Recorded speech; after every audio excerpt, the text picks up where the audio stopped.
After a few years of use, our Instapot needs some parts replaced. So instead of just grabbing one piece at a time, we grabbed this full 10-piece set of a lot of the standard parts that wear out on your Instapot so that we could replace multiple items and then have some backups for the other frequently needed parts to be replaced.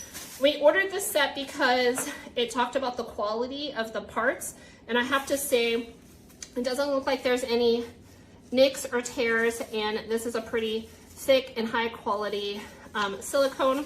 And then goodness, this thing is just as heavy as the one on your Instapot. So I know it's not their brand, but the pieces are what we were hoping for. So now let's take a look at how they fit on these pieces that we need to replace, and we'll show you how to do that.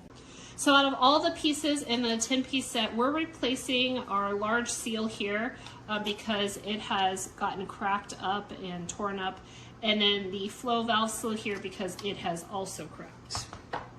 So first we'll just take out the seal.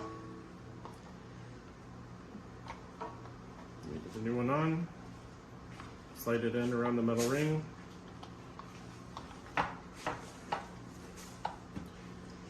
And they are the same on both sides, so you can actually slide it in either way. There's not a correct way.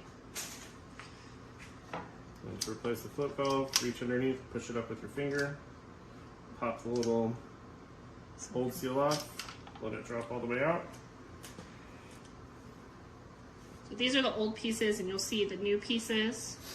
The metal looks pretty close, but that silicone obviously got a bit dirty. And pop it up with your finger, take it, put the little cap right on, it pops in place, good to go. So the pieces fit well, no issues getting them installed, and we'll keep the other pieces on hand for as the other parts kind of wear out.